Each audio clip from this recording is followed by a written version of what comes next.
Ну што ж, вітаю шаноўнае гаспадарства, мяркую, што будзем пачынаць. Стрым быццам бы ідзе з затрымкай досыць вялікай, не ведаю чаму, но да ладна, бывае такое.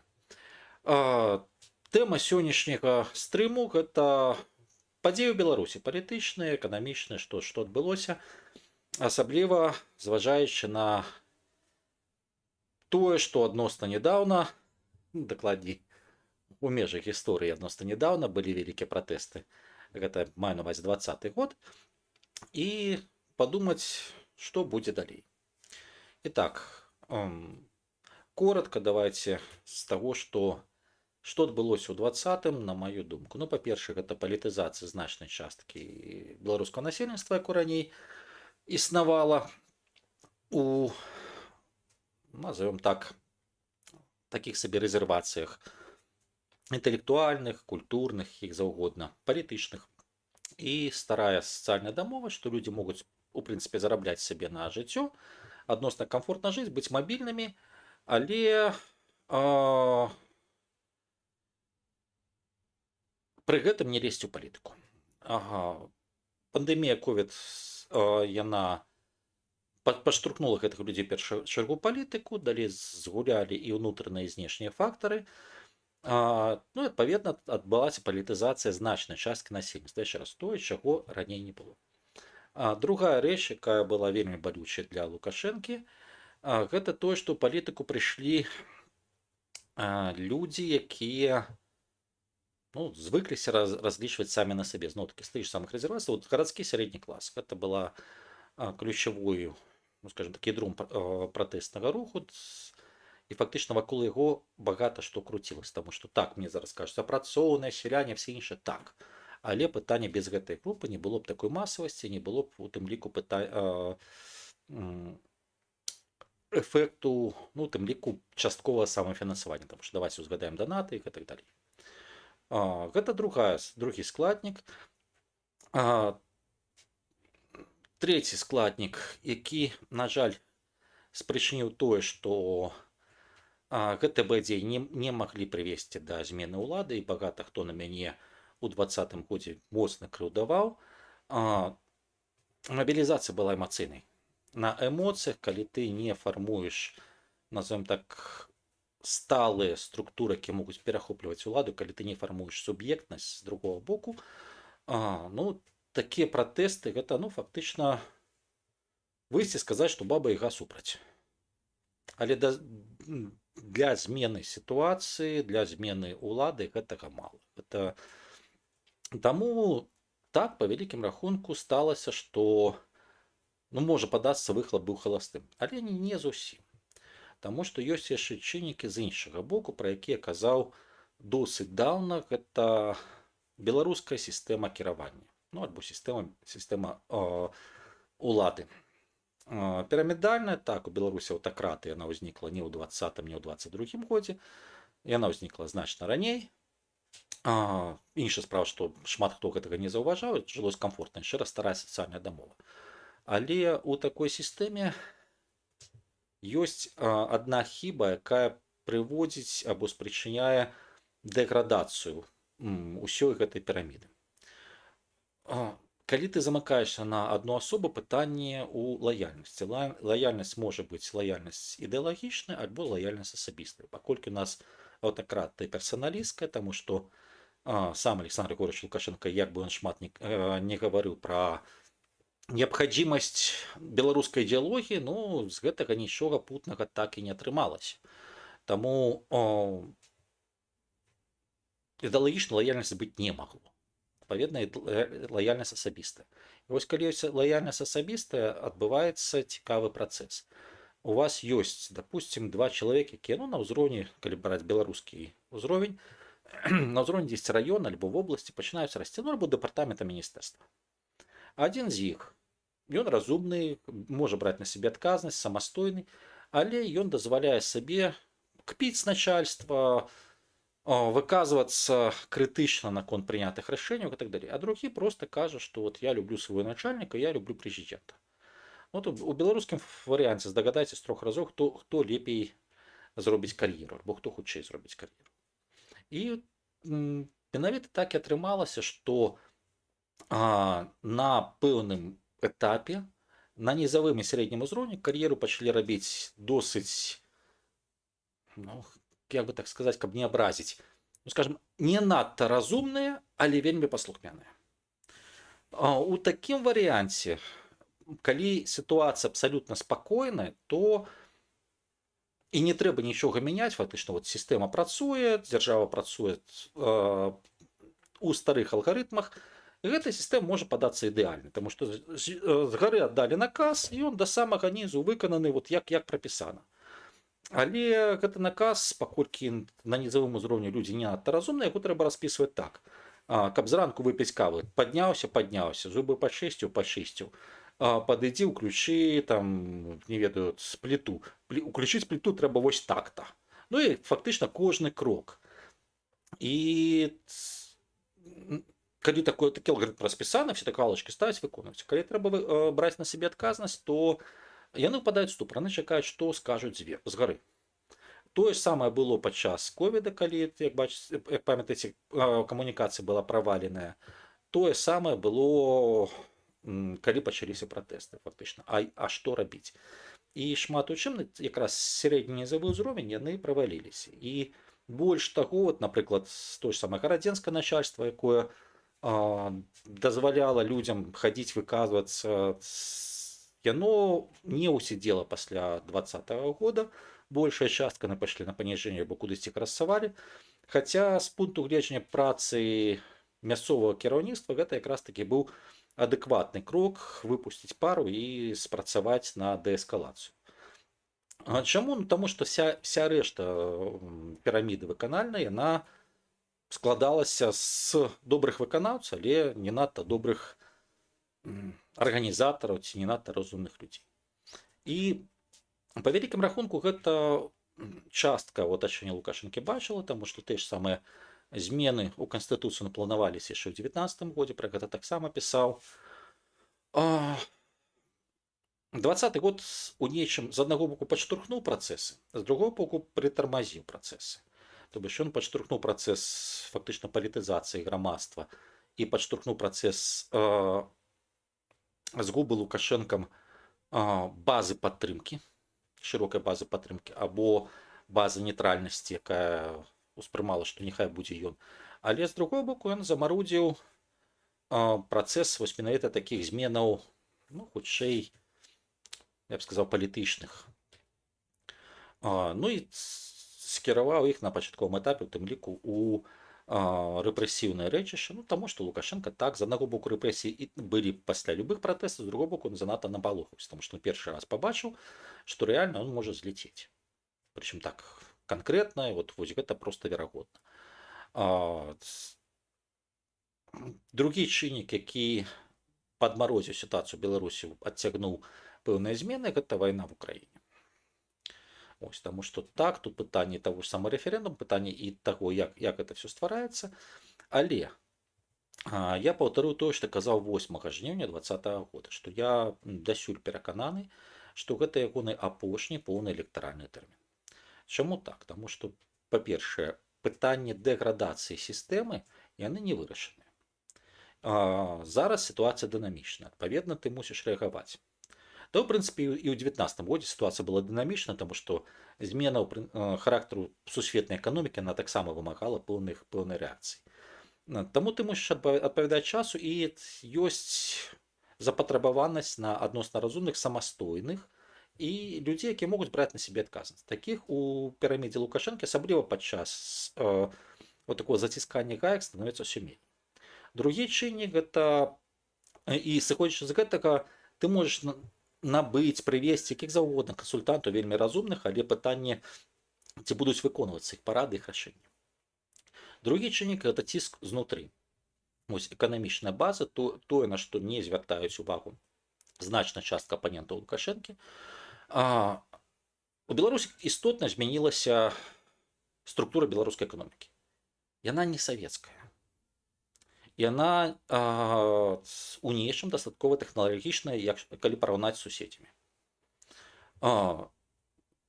Проста пытанне ў тым, што значная частка тэхналагічных кампаній беларускіх яны існавалі, тэхнапаркі, вольная эканамічная зона і так далей. У таких ільготных умовах ты можаш развівацца, гэта без праблем. Але рана ці позна табе становіцца цесна ў гэтых умовах. І запыт, у тым ліку ад бізнеса, на змену сітуацыі па ўсёй краіне, які таксама незадаволены. І гэта яшчэ раз, гэта не толькі і не столькі IT. І калі браць чыннікі ўстойлівасці, то і дэградацыя сістэмы, она засталася ўнутры Беларусі. І другая частка, ціск бізнеса, большая частка бізнесу, яны засталіся ўнутры Беларусі. Так, яны супрацоўнічаюць сёння з беларускім уладам, таму што іначай ніяк. Бо IT-кампанію лёгка вывезці, ты вывез 2 десяткі праграмістаў, зняў ім жытло, інтэрнэт ёсць усюды. А калі у цябе станкі, якія каштуюць ой-ой-ой колькі. Калі у цябе там розныя інжынерныя кадры, сувязь з навучальнымі установамі, то гэта ўжо не так лёгка. Завод не вывезеш. Але гэта не азначае, што гэтая кампанія, гэта прадпрыемствы, яны не ціснуць знутры. Натуральна, гэта не пратэсная акцыя, але гэта пэўная тэза, гэта пэўная размова, гэта пэўнае чаканне. І тут на ўстойлівасць беларускай палітычнай сістэмы гэта 2 гады, як не парадаксальна, спрацавала пэўным чынам вайна в Украіне. Таму што в умовах такіх знешніх выклікаў, што ў Лукашэнкі атрымалася, гэта згуляць на тэзе, што Беларусь не мусіць ваяваць. Таму што паглядзіце, як ён себе падае, што кшталту, дзякуючы мне, Беларусь не ўлезла ў вайну.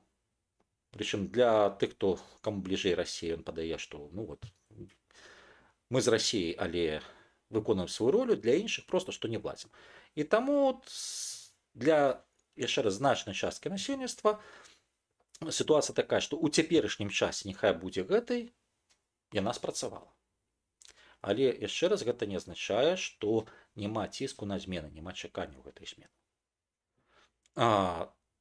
Трэці чыннік, гэта калі ёсць чаканне змены, ёсць чаканне на образ будучыні. Тых, хто мяне на канале падпісчыкі даўна, памятаеце, што я ўжо гады 2 ці 3 пастаянна дарыкаю тым ліку апанентам Лукашэнкі, што хлопцы, дзяўчаты, гэта трэба. Тому ж якую краіну збіраецеся будаваць? Над чым, які там, умоўна кажучы, галіны эканомікі яны могуць стаць прарыўнымі. На што ты ставіш? На супрацоўніцтва з кім ты ставіш? Ладно, сёння гэта Расія у афіцыёзе, але далей. Ось з гэтым якраз такі адказу няма. Нават адказ, якое месца ты зоймеш. Ты станеш моцным сярэднячком рэгіянальным, ты станеш адным з рэгіянальных лідараў там па тэхналагічнасці эканамічных, кім ты станеш. Вось калі гэтага няма, то немагчыма сфармуляваць у тым ліку некія ідэалагемы і некія пасылы да грамадства. Калі ты не можаш гэта сфармуляваць, цябе ўспрымаюць проста як персону, альбо калі браць Лукашэнку, то як сістэму, таму што Лукашенко плюс атачэнне на пэўны час. Сёння, што называецца, перажыць. Але не пра будучыню. І ў цяжкія часы сёння перажыць гэта ўспрымаецца нармальна. Як толькі сітуацыя крышку змяняецца альбо стабілізуецца, тут зноў-такі яшчэ адзін парадокс, як бы Лукашенко не казаў пра стабільнасць, але у такім фармаце стабілізацыі сітуацыі навокал Беларусі, яна прызводзіць да таго, што узнікае пытанне: окей, нафіг там гэты ўжо дастаткова састарэлы дзядзька, які не можа гаварыць пра сучасныя рэчы. Гэта з пункту гледжання аднаго боку. З пункту гледжання другога боку. Пытанне суб'ектнасці. Суб'ект, ён на пачатку пратэстаў так і не ўзнік. Таму што тут можам доўга згадваць, але давайце не будзем крытыкаваць, проста яго не стала. Таму што не было ў жніўні асобы або групы асобаў, які сказалі, што окей, мы берем уладу у свае рукі. Далей была спроба на фоне шока рэпрэсіўнага і так далей працаваць далей на эмацыйную мабілізацыю. Давайте узгадаем ультыматумы, заявы, што яшчэ паўгады все будзе класна. Цудоўна, але гэта ўсё працавала 21, пачатак, да канца 21, умоўна кажучы. А далей гэтая схема ўжо не працуе, таму што эмацыйна чалавека можна завесці на некалькі месяцаў, на пэўны час, пасля бывае проста лагічны эмацыйны спад. Таму эмацыйная мабілізацыя ўжо не працуе. І далей выявілася, што так стварыліся эміграцыйныя цэнтры, і ўзнікла пытанне, як стабілізавацца і хто твая мэтавая група. Для стабілізацыі тут і цяпер, натуральна, мэтавая група гэта дыяспара, плюс гэта людзі, якіх ты бачыш. Вот яны выехалі, ім трэба дапамагчы і так далей.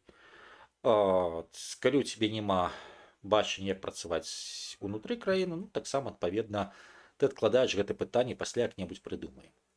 Плюс дадаўся фактор вайны, і у выніку станам на сёння, ну, зараз пасля канферэнцыі пані Ціхановскай там у дакументах казалі пра неабходнасць фармавання образа будучыні. Ну, цудоўна, дай Бог, каб яны гэта сфармулявалі, але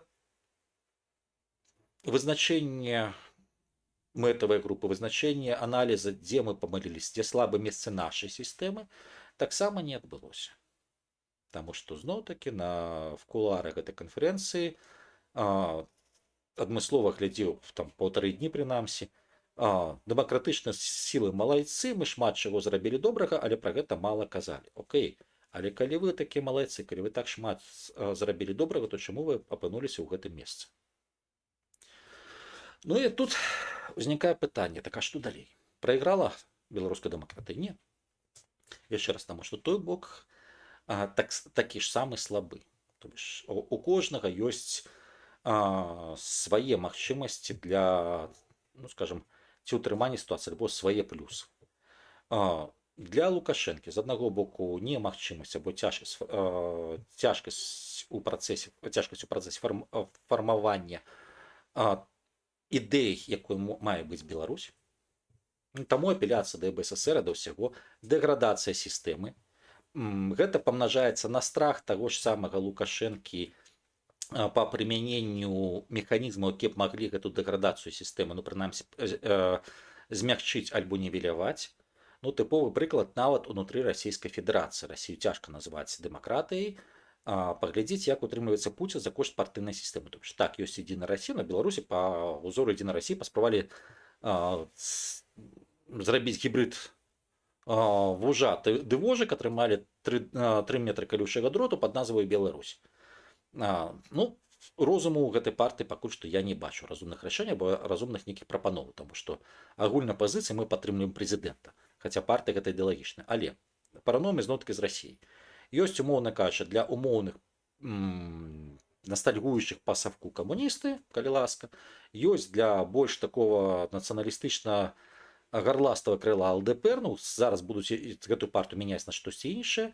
Ёсць так званая справядлівая Расія, ну, зараз называецца па-іншаму, для тых, хто крышку нечым не задаволены, крышку, але ў прынцыпе падтрымлівае ўладу.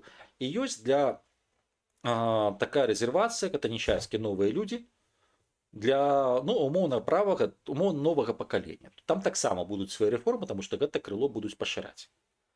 Але ў выніку вось гэта вся сістэма, яна стварае на нізавым узроўні пэўную такую канкурэнцыю між партыйнымі структурамі і ўнутры партыйных структур і дазваляе адабраць людзей. Гэта ўжо не кажучы пра працу з тых самых праграмаў па пошуку кадравага рэзерву. Адпаведна, от нават скапіяваць Расію, я не кажу ўжо капіяваць там іншых больш смелыя механізмы, як, напрыклад, той же самы Казахстан са стабільнай праграмай будучыня з навучаннем дзяцей у заходніх ВНУ. Ладно, гэта вельмі страшна, але нават суседнюю Расію скапіяваць Лукашэнку таксама страшна.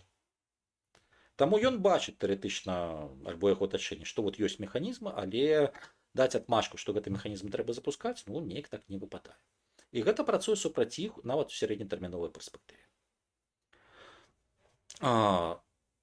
Таму сёння фактычна патавая сітуацыя. Але сёння сітуацыя такая, што супрацьстаянне пераходзіць з кароткатрывалых, дакладней, даўна перайшло, але зараз абодва бакі гэта маюць усвядоміць.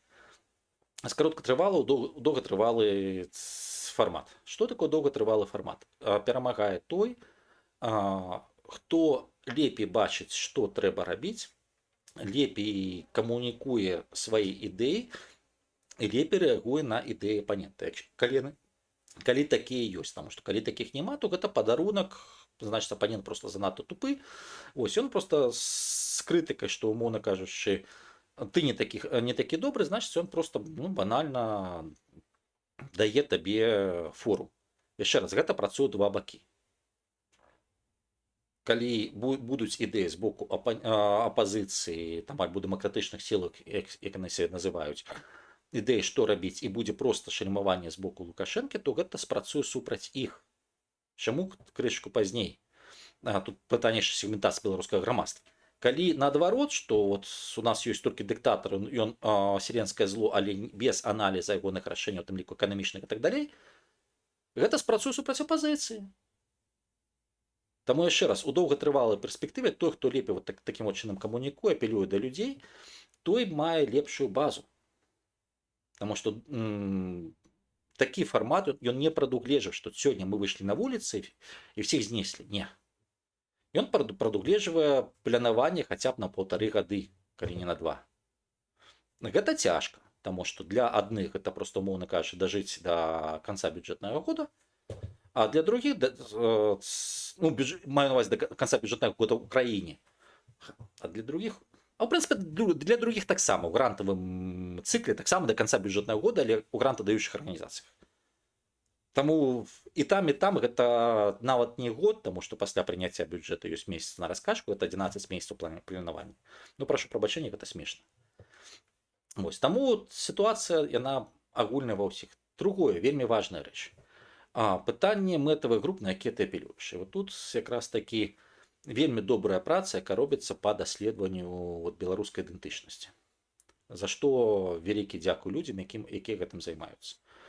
Нагадаю, што яшчэ з 18 года, калі першы такое даследаванне прайшло, там 19, пасля быў 20, беларускае грамадства раздзелена, прынамсі, на 4-5 групаў не па прызнаку прыхільнасці да кагосьці ці чагосьці, а фактычна на каштоўнасным узроўні. Таму што нават стаўленне да дзяржавы, да гвалту дзяржавы, калі браць там групу умоўных савецкіх беларусаў, там дзяржава гэта наша все, калі браць групу, як даследчык называць свядомых, там дзяржава гэта просто функцыянал, просто механізм. Адпаведна, не мае права на гвалт, не мае дамінуючай ролі і так далей. Гэта каштоўнасныя адрозненні. Тое ж самае патэрналізм, тое ж самае, я ўжо не кажу, там знешнепалітычная арыентацыя, гэта, конечно, не каштоўнасці, гэта так. Бегучыя упадабанні. Але калі на каштоўнасным узроўні ёсць кардынальнае адрозненне, то кожная такая падгрупа, яна натуральная, яна камунікуе першую чаргу з аднадумцамі, таму што гэта комфортна. Другое, под кожную такую подгруппу ствараюцца свае медыярэсурсы і фармуюцца медыябурбалкі. Вот што ў Лукашэнкі атрымалася, калі ён пачаў рэпрэсіі супраць мясцовай прэсы і часткі агульнанацыянальнай, калі паглядзець, хто патрапіў пад раздачу, у першую чаргу патрапілі тых, хто быў масткамі між гэтымі групамі. Хаця б таму, што, напрыклад, мясцовую прэсу чытаюць і умоўныя лукашысты, і праціўнікі. Таму што бо цікава пачытаць, што адбываецца ў тваім рэгіёне. Тое ж самае Тутбай, тое ж самае іншыя. З некім папрацавалі як з онлайнерам, што ты сталі паслухмянымі, амаль сышлі з палітыкі, з некімі па-іншаму, але фактычна рубілі тады масткі, каб не адбылося пашырэнне пратэсных ідэй. Але калі ты разрубіў масткі, у цябе таксама не мае доступу да гэтых людзей. І трагедыя Лукашэнкі, шчыра, чалавечая трагедыя, у тым, што ягоная базавая група, гэта так званыя савецкія беларусы, яна змяншаецца. І 20-й год, гэта, можна сказаць, што першы год, калі за час яго правлення, калі ягонае базавае электаральнае ядро склала менш за 40%. І расці яно не будзе, таму што мяняецца само грамадства, мяняецца структура эканомікі. Яно будзе далі звужацца. Але пытанне ў тым, што Лукашенко гэта чалавек ва ўзросце. Ягоная камунікацыя, да каго апеляваць, зноў такі, у цябе карова в дзерьме, там, сядь на трактар, выпі водачкі. Гэта якраз такі на гэтых савецкіх. Для іншай часткі грамадства гэта выглядае дзіччю, альбо анекдотам. Ягоны пул адзінае, што яны паспрабавалі зрабіць, тых, хто Беларусь, я думаю, бачыць, гэтыя крамкі с мэрчам перавак, яны называюць, дзе ягоныя абсурдныя выказванні яны спрабуюць падаць як жарт і у тым ліку як некую фішку. Так, гэта спроба выйсці за межы. Ну але такіх рэчаў яны тэарэтычна мусяць рабіць десяткі сотні разоў болей, каб хоць нейкім чынам прабіць гэты, скажем так, грані вось гэтых сацыяльных групаў. Таму што ну можна пасмяцца, але пытанне проста што далей. У тым ліку і меды. Адпаведна, гэта і то, як працуе і прапаганда, і все іншае. Магчымасць для пашырення у Лукашэнкі не так багата. Нягледзячы на то, што на Беларусь, нягледзячы на то, што тэлевізор твой, все тваё. У апанентаў тэарэтычна было болей, але таксама мала. Таму што тут пытанне выбару мэтавай групы, тут пытанне у тым ліку не то, што каштоўнаснага, але жыццёвага адрыву ад тых, хто жыве ўнутры краіны. Якія тэмы цябе больш цікавяць, у якім атачэнні ты жывеш, гэта накладае адбітак на то, якія ты фармулёўкі прыводзіш. Плюс, калі мы берем заангажаваныя цалкам СМІ, ну гэта я маю на ўвазе сканстраваны вакол офіс, альбо там, дзе журналісты маюць пэўныя, ну скажем, упадабанні з беларускіх палітыкаў вельмі моцны, то ў такім выпадку натуральна гэта адбіваецца на іх паводзін. Сыходзячы з гэтага, такія метады цудоўна заходзяць на дыяспору, але ці заходзіць яна зараз на іншыя групы ўнутры Беларусі? Тут вялікае пытанне. І фактычна я ўжо паўтараю старыя тэзы, якія казаў там і паўгады таму і раней. Той, хто першы праб'е гэты альбо зробіць гэтыя масткі між групамі, той будзе ў лепшай сітуацыі. Пры гэтым яшчэ раз прабіваць можна на пазітыўнай. От сёння якраз таки сітуацыя такая, што праз 4 гады палітычнага крызісу негатыўная павестка яна практычна не будзе працаваць, бо людзі стаміліся. Адпаведна пачынае працаваць пазітыўная павестка. Што будзе далей? Людзям патрэбна вось гэтая, умоўна кажучы, мара альбо вось гэты вобраз. І калі ў цябе няма гэтай пазітыўнай павесткі, ты просто прайграеш. Яшчэ раз, што атачэнню Лукашэнкі гэту павестку стварыць вельмі цяжка. Апанентам Лукашэнкі, ну, пытанне ў жаданні. Таму што яшчэ раз гэта наступіць на горла сваёй песні. Гэта фактычна змяніць цалкам фармат сваёй камунікацыі, свайго існавання. Ну, калі ты хочаш быць удзельнікам палітычнага працэсу, перамагчы, ну, гэта давядзецца рабіць. Вось таму звяртаешся да фразы, якую я казаў у 2020 годзе, што гэта ягоны апошні поўны электаральны тэрмін. Яшчэ раз я паўтару. Чаму гэта так? У 25 годзе Александр Лукашенко можа спакойна пайсці на выбары, хутчэй усё пойдзе. Яму намалююць 99,9, але окей. За гэты час свет крышку зменіцца.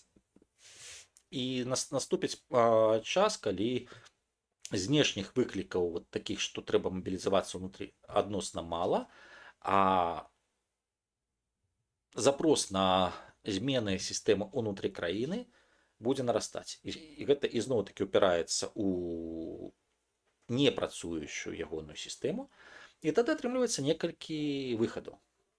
Выхад першы. Запусціць працэс, якія працуюць на абнаўленне ягонай уласнай сістэмы.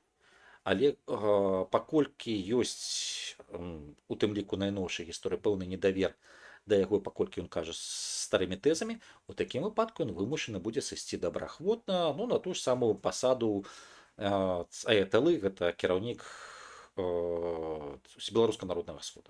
Там таксама можна хакнуць, гэта ўжо асобная размова, гэту сістэму, але палітычная сістэма тады жывая. Гэта ўжо іншая Беларусь, іншыя працэсы. Раз, першы алгарытм. Алгарытм другі. Ну, это называется, что те, кто после меня еще не выросли, вот я должен додержаться. Окей, ты спрабуешь дотрыматься, это пакуль что откидываем знешнія факторы цалкам. Ты спрабуешь утрыматься, але вакол тебе краіны ідуць у развіццё, твоя краіна, ну, фактычна залежная ад суседзяў, але пры гэтым не змяняецца ўнутры. Яшчэ раз узгадаем ціск бізнеса. Бізнес гэта ў тым ліку атачэнне, ну, такім выпадку можа быць вялікі бадабум у фармаце палацавага перавароту. Ну, прычым гэта не абавязкова хард-варыянт. Гэта можа быць проста мірна ўгаварылі, але гэта можа быць, што ну, штосьці здарылася з дыктатарам. Таксама можа быць. Прычым не з віны апазіцыя, а з віны бліжэйшых паплечнікаў. Окей, гэта другая справа. Трэці. гэта ўжо знешнія фактары. Знешнія фактары гэта вынікі вайны в Украіне, таму што у большай частцы варыянтаў ну, для яго небяспекай будзе Расія, таму што ну, умоўна кажучы, давайте так, калі тактычнае палітычнае паражэнне Расіі будзе, ну вот зараз, напрыклад, украінскія войскі ў Курскай вобласці, калі давядзецца мяняць, допустим, захаваецца кантроль, давядзецца мяняць на той же самы Крым, патрэбна будзе як у 95-м годзе палітычнай кампенсацыі. У 95-м годзе Лукашенко на гэтым неблага зарабіў, пачаўшы так званую інтэграцыю з Расійскай Федэрацыі, калі Ельцин падпісаў. Ён выратаваў тады Ельцина перад выбарамі, але ну, увязаў Беларусь у авантуру інтэграцыі з Расіяй. Ну, інтэграцыя зараз дайшла да пэўных дакументаў, і калі табе патрэбен знешнепалітычны, скажем, нават не балансір, а знешнепалітычная цукерка для ўласнага насельніцтва, маю на ўвазе расійскага, то інтэграцыя мае стаць рэальнай. А калі інтэграцыя мае стаць рэальнай, ну а навошта Лукашенко, які занадта любіць уладу? Ну лагічна, правда? А калі здараецца умоўны правал Украіны, таксама менш верагодны, але верагоднасць ціна. Ну тады Расія, разабраўшыся з Украінай, што замінае паставіць замест Лукашэнкі, які любіць барыжыць на розных тэмах, кагосьці больш пастухмяных. Гэта знешні фармат. Ну там таксама могуць быць розныя. Папрасілі сысці, прымусілі сысці, чалавек быў, чалавека не стала. Трэці варыянт гэта агульныя дамоўленасці, пры якіх знешнія фактары ўплыву на Беларусь рэзка змяншаюцца і даводзіцца вельмі моцна балансаваць, у тым ліку прыходзяць іншыя сілы, расце ўплыў, як не парадаксальна, еўрапейскіх краінаў і штатаў. Ну і тут таксама пытанне, а ці захаваецца. Таму яшчэ раз я перакананы, што гэта яго апошні поўны электаральны тэрмін. Абрацца ён можа, дасядзець яму будзе ўкрай цяжка. Ці будуць пры гэтым на наступным электаральным тэрміне актарамі тых, хто называе сябе дэмакратычнай апазіцыяй вот, з цяперашняга разліва, ну пэўныя асобы будуць, як інстытуцыі я нават не ведаю. Таму што ну, вот я уже было відэо па канферэнцыі, шчыра кажучы, пачатак ён у мяне спарадзіў пэўны аптымізм, што ну, раптам нешта зменіцца.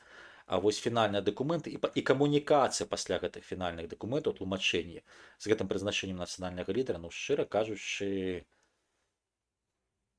я не ведаю. Таму што калі ты працуеш у доўгую і для цябе ключавое гэта выхад на іншыя групы, выхад на людзей, то лагічна, што ты працуеш па гарызанталі праз сетку малых арганізацый. І ў такім выпадку, як бы сказаць, копію Лукашэнкі ствараць не трэба. Іншая логіка, калі ты працуеш у логіцы грантавай падтрымкі, то трэба працаваць, умоўна кажучы, з некімі сваімі партнёрамі, паказаць, што пасля 25-го года я таксама застаюсь, ну тады гэта логіка ў стварэння нацыянальнага лідара, она працуе. Яна тады працоўная, рабочая, так. Але пытанне, ну гэта іншыя трэкі. Ты хочаш далей, як кажуць, прадстаўляць беларусаў в Еўропе, знаходзячыся в Еўропе, ці ты хочаш стаць удзельнікам унутры беларускіх палітычных працэсаў. Як кажуць в Адэсе, такі это две большие разницы. Ну, слухайце, вот на гэтым неяк так. Што называецца, магчыма, пытанне пакіну болей, чым адказаў, но даруйце, але сітуацыя пакуль што такая. Што датычна там сцэнарных варыянтаў, што будзе з Беларусі, я думаю, што гэты ролик я паціхеньку буду записывать, буду выкладаць. Ну а цяпер паціху пашлі, пераходзім да адказаў на пытанні.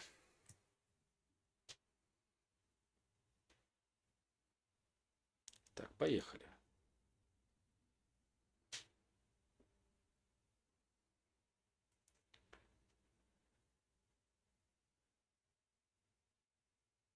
Ці можна зрабіць стрым крыху грамчэй? Даруйце, калі ласка, гэта я не пабачу, гэта моя віна, наступны раз папрацую з мікрафонам. Можно на русском языке. На стримах нельзя. Я просто ленивый человек, думаю по-белорусски, соответственно, переходить на русский на стриме не хочется.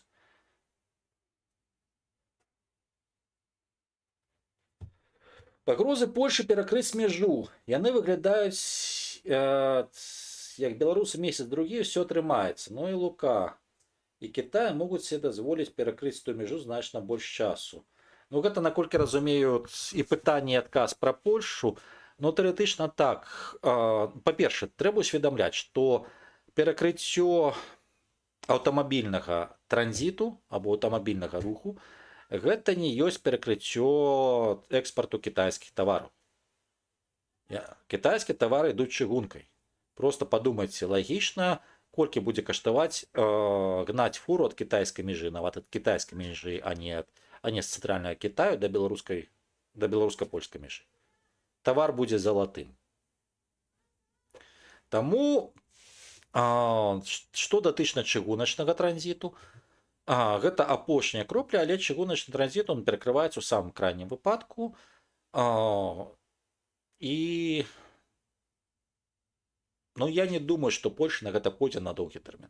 Таму што Польша з'яўляецца, калі браць кітайскі транзіт, она сама з'яўляецца адным з выгадатрымальнікаў пояса і шляху, таму што на сухапутным калідоры ствараецца ось Кітай, Россия, Беларусь, Польша, далей Нямецчына і Францыя. Прычым Нямецчына і Францыя ключавыя партнёры Кітаю ў Еўрапейскім Саюзе.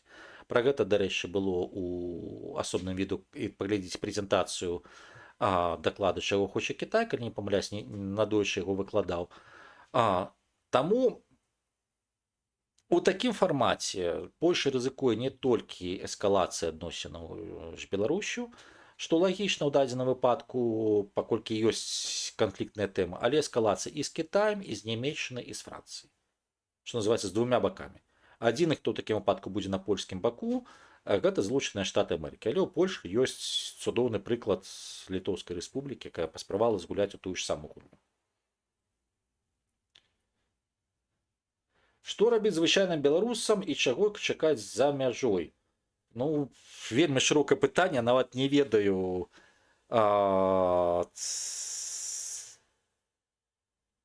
Што вы маеце на ўвазе? Ну, яшчэ раз, каркаломных такіх зменаў хуткіх, што сёння ўсё змянілася, прыйшла дэмакратія, іх не будзе.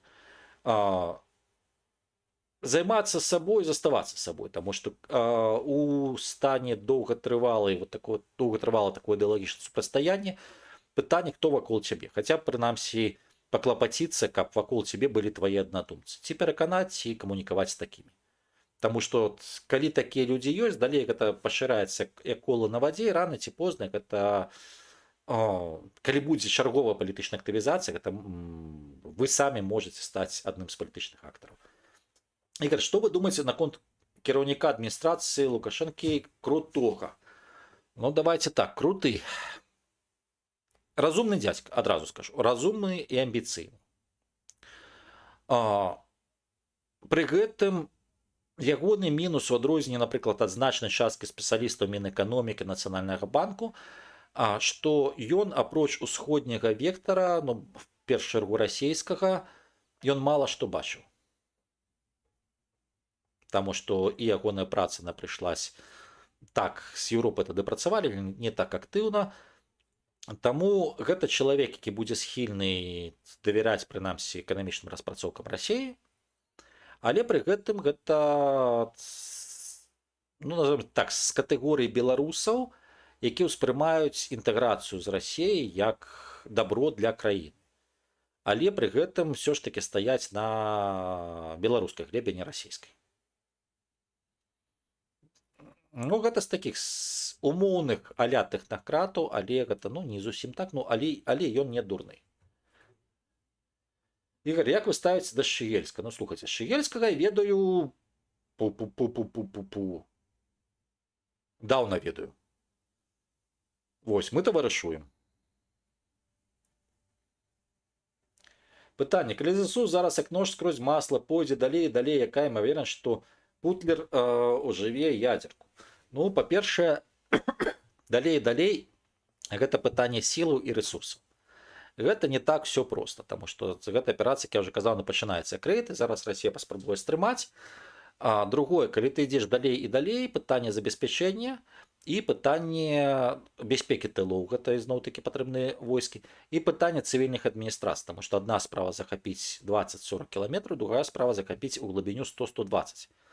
Калі ў цябе на контролюемой тобой территории живе хотя б 100-150 тысяч человек, ты мусіш думаць уже праз тыдзень, праз два ты мусіш задумацца, чым іх гадаваць, ці ёсць у гэтых людзей святло, як яны будуць перасоўвацца між населенымі пунктамі і шмат чаго іншага.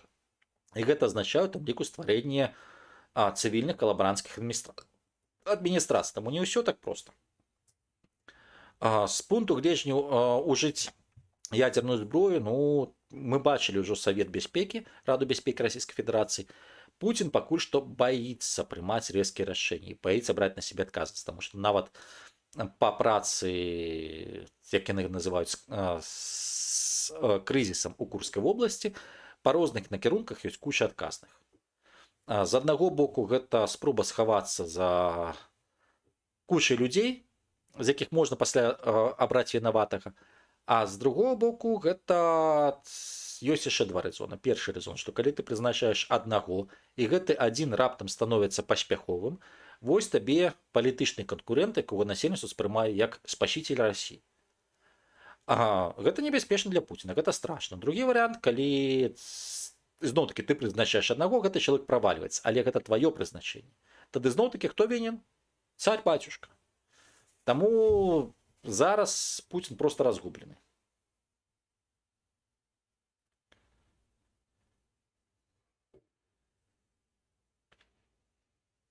Будем считать сам издат разговаривать только на кухне, как в СССР. Ну, давайте так, зараз крышку інше інфармацыйнае поле. Ужо не сам издат, гэта зрабіць таким чынам вельмі цяжка.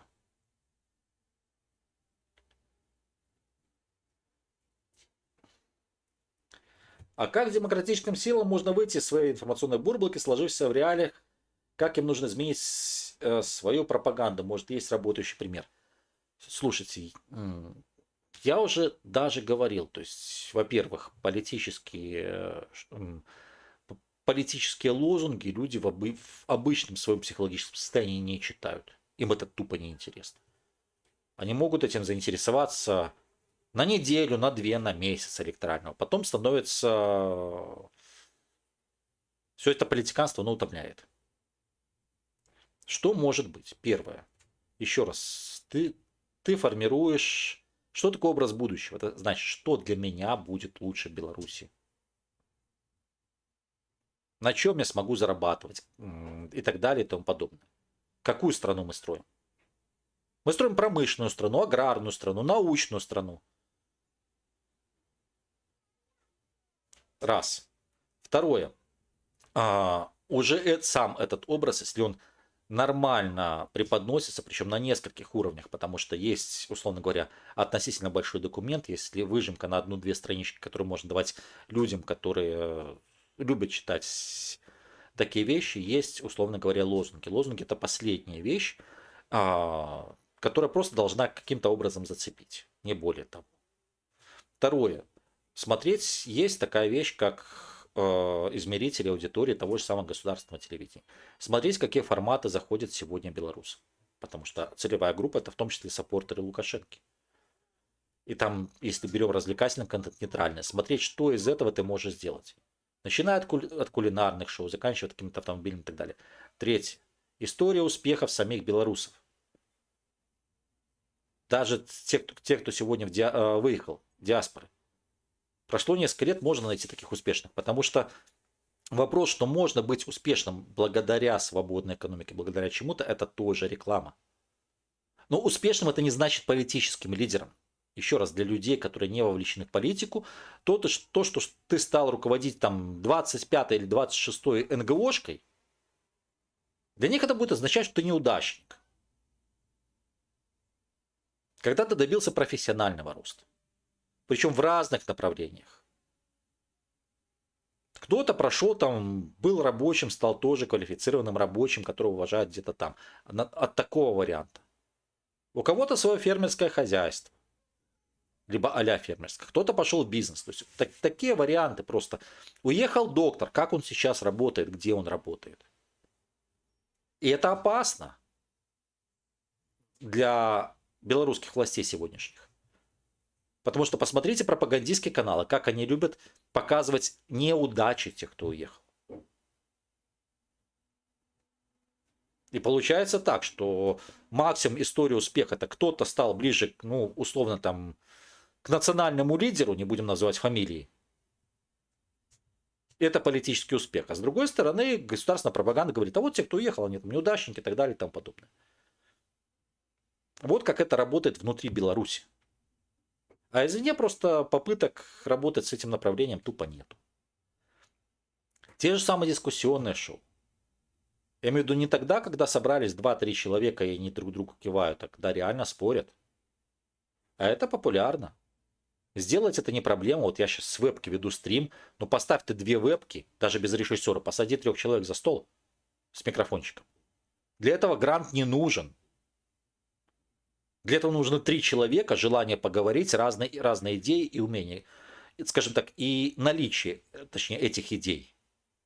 И готовность спорить корректно. Ну и 2 вебки по 100 баксов. Все. То есть не надо там искать помощи у кого-то извне. Ну это вот то, что даже из головы. Игорь, о чем вы говорите? Какой электорат? Он уже официальный диктатор. Ему все равно на людей. Разве это не поняли? Хороший вопрос. Для любого диктатора. Для любой диктатуры. Еще раз давайте поговорим о базе. Для любой диктатуры есть так называемая нижняя планка поддержки населения. Потому что если диктатор не поддерживается большей частью населения, либо не имеет своей базы поддержки, ему, во-первых, неоткуда брать людей для системы управления. Просто неоткуда, если у него нет базы поддержки. Второе, у него нету базы, которая бы распространяла, в том числе его идеи лояльности среди общества на горизонтальном уровне. Третье, у него велика вероятность даже не протеста, саботирования его решений.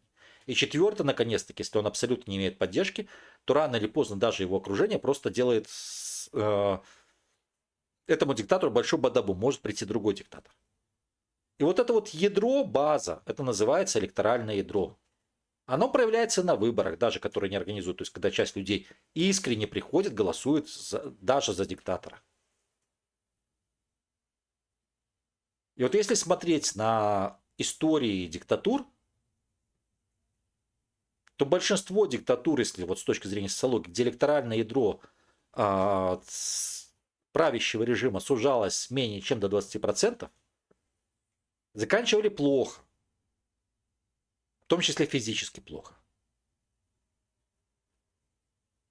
У Лукашенко сейчас примерно 35, ну до 40, если пропаганду включить. Но согласитесь, немного до 25. Поэтому вот такое просто, понимаете, это в некотором роде это инфантилизм, что вот он диктатор и что? И сейчас вот люди в Беларуси восстанут, его скинут, не восстают почему-то, правда? Сейчас придут умные, сильные, красивые, с нимбом над головой, там, не знаю, западной или восточной политики его поменяют. Не приходят почему-то. То есть, еще раз, когда есть политический кризис, то политическая система рушится либо из-за деградации внутри, сама по себе, либо если она слаба, но еще жизнеспособна, вот как раз-таки, когда электоральное ядро поддержки малое, но остальные держатся, нейтральность, то есть когда оппоненты не сильны. Потому что в данном случае трагедия белорусской политической ситуации, что между собой спорят, кто идеологически слабее, Лукашенко, либо его оппоненты. И вот когда ты никому не нужен, но оппоненты тоже слабы, это тоже может держаться, пока, условно говоря, ветер не подует. Но внешние игроки, а почему кто-то должен приносить белорусам на блюдечко с глубокой емочкой демократию, кого-то привозить в качестве президента Беларуси? Зачем им это? Это дорого, неудобно, неприятно. Это геморрой, в конце концов.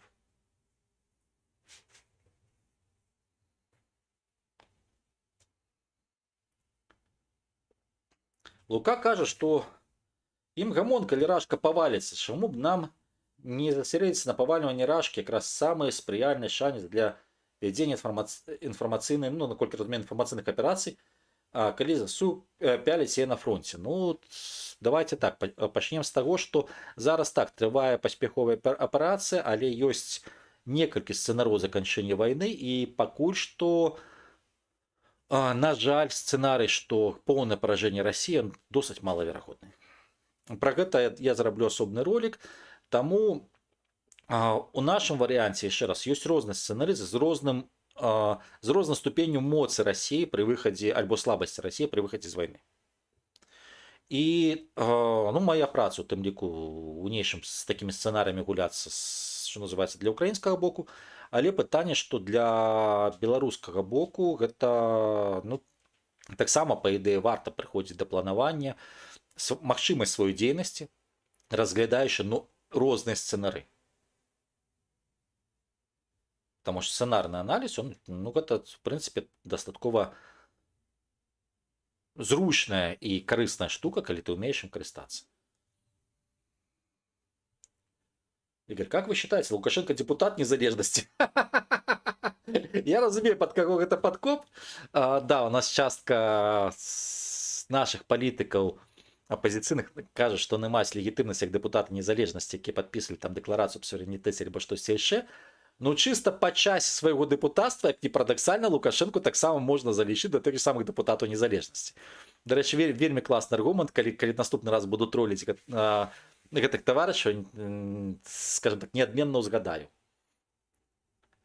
Лукашенко может снова начать маневры украинской границы, чтобы оттянуть части высот Курской области. Чаму вы лічыце, што ягоныя маневры раней адцягвалі гэтай часткі? Ну, гэта пытанне вось з гэтага боку. Тое, што кажа, тое, што заяўляе, гэта, ну, скажем так, ёсць цудоўныя заявы, але все.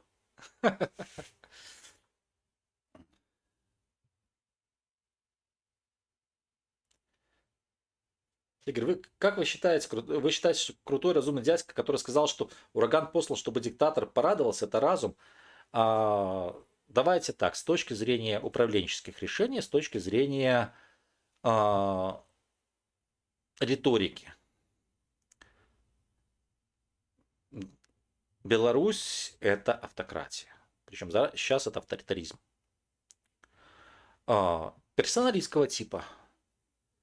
Я в начале стрима говорил, что карьеру делают очень часто послушные, но не умные. Соответственно, если ты имеешь зачатки разума, ты понимаешь, чтобы делать карьеру, ты должен мимикрировать, хотя бы выглядеть как послушный и тупой. Хотя бы, чтобы удержаться. То есть периодически ты должен говорить то, что приятно твоему патрону.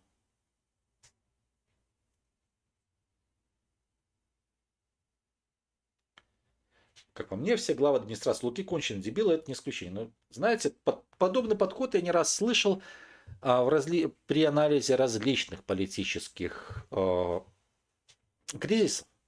Но в таком случае вопрос следующий. Хорошо, у нас есть два полюса противостояния. На одном полюсе конченые дебилы, выражаясь вашими словами. Но если там такие тупые, то почему не победил второй полюс? Ведь если они умнее, то теоретически они должны были придумать, как победить вот этих тупых. Это вот такая вот задачка на размышление. Дык лукашынцы сидят у российской инфопросторы, як залезть у их инфобурбалку. Слухайте, куча вариантов, тем более, что зараз есть, разумеете, сидеть у инфопросторы, гэта у тым ліку час ад часу цікавіцца нечым яшчэ. Я не дарма, яшчэ раз паўтару, глядзіце, тая ж сама медіа метрика BYU, гэта замеры беларускае тэлебачання, дадзеныя адкрытыя. Папулярнасць розных тэлевізійных фарматаў і так далей. Вы вывучаеце гэты тэлевізійныя фарматы. Што умоўна кажучы смотрибельна? Падкажу, там не навіны на першых месцах. Не абавязкова капіраваць гэта шоу, таму што значная частка з іх высокабюджэтная. Пытанне, што тэмы, якія падымаюцца ў гэтых шоу. І калі гэтая тэма запускаецца па тым ж там ютубчыку, Запускаецца на якім-нибудь падкасцікі, ці дзесьці яшчэ, людзі чапляюцца за гэта. Гэта не азначае, што на гэтай тэме, на кожнай тэме мусіць вісець на кожным паведамленні Лукашенко злачынец. Не.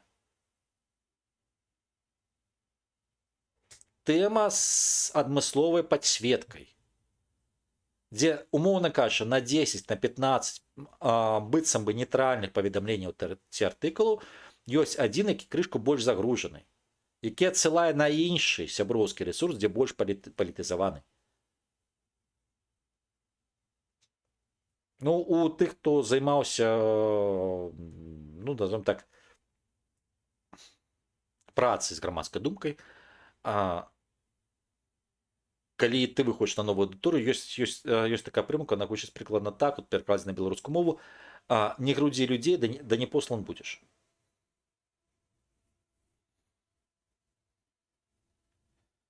Так.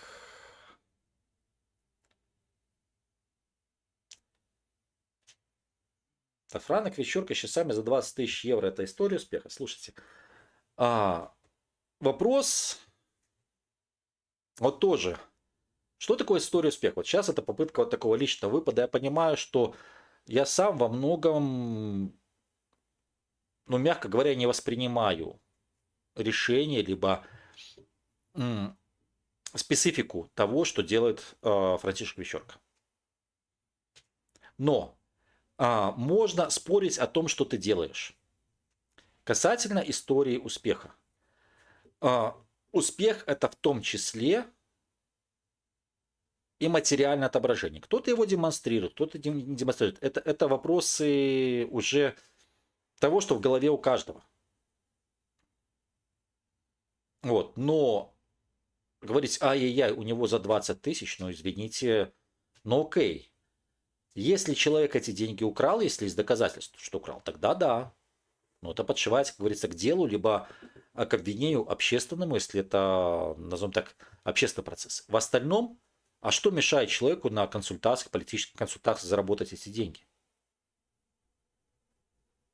На выступлениях, на чем-то еще. Поэтому просто завидовать богатству, причем это не богатство, это просто достаток определенный. Ну, извините, это не уважать себя. Поэтому я могу не воспринимать то, что делают определенные люди и с одной, и с другой стороны. Но еще раз, если они демонстрируют определенный свой успех, который обеспечен своим трудолюбием либо головой, ну, да, слушайте, это их дело. Потому что вот как раз-таки совок, это вот, у него машина дороже, у него ковер на стене висит. Вспомните такое, если вы по возрасту подходите под начало 90-х.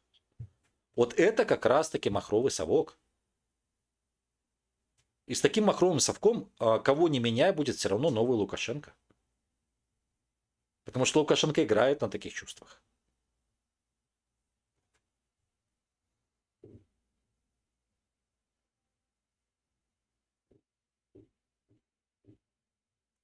А что будем рабіць на выборах у 25-м? Слухайте, гэта вырашае кожны сам. Таму што гэтыя выбары фактычна гэта фінал трансфармацыі, ну, дакладней, фінал першага этапа трансфармацыі сістэмы Лукашэнкі. Пытанне, што калі ёсць нейкі працэс, варта задаваць себе некалькі пытанняў. Ці я разумею логіку гэтага працэса? Ці я магу на яго ўплываць? І трэцяе, калі я включаюсь гэты працэс, ці захоўваю кантроль над самім сабой, над сваімі ўчынкамі.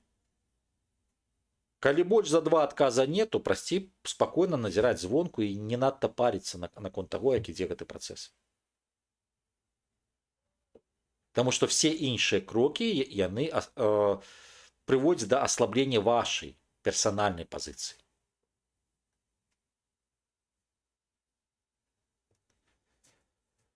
Ну, на гэтым, слухайце, быццам бы ўсё, пытанняў больш такіх не бачу. Яшчэ раз, вось ёсць яшчэ, ці можна ўплываць электарату на дэмакратычныя сілы, ці гэта маналог без дыялогу з іх боку? А гэта залежыць ад таго, наколькі дэмакратычныя сілы жадаюць слухаць і вывучаць думку грамадскую і цікавіцца тым, што думаюць людзі. Ну што ж, Людцы, яшчэ раз дзякуй за то, што глядзелі. Радасці, шчасця, аптымізму. Дзякуй подписчикам на патрыоне, дзякуй спонсорам на Ютубе. Без вас я бы сюды не вяртаўся. Таму што калі бачыш, што людзі не сыходзяць, адчуваеш пэўныя абавязкі і стараешся знайсці час або перакраіць сваю, скажем так, свой працоўны графік. Таму абяцаць не буду, але буду старацца пачасцей з'яўляцца. У тым ліку недарма аднавіў стрымы, прынамсі раз на тыдзень паспрабую прытрымвацца хаця б такого графіка, каб размаўляць жывую. Таму яшчэ раз дзякуй, радасці, шчасця, удачы, мірнага неба над галавою. Всяго найлепшага.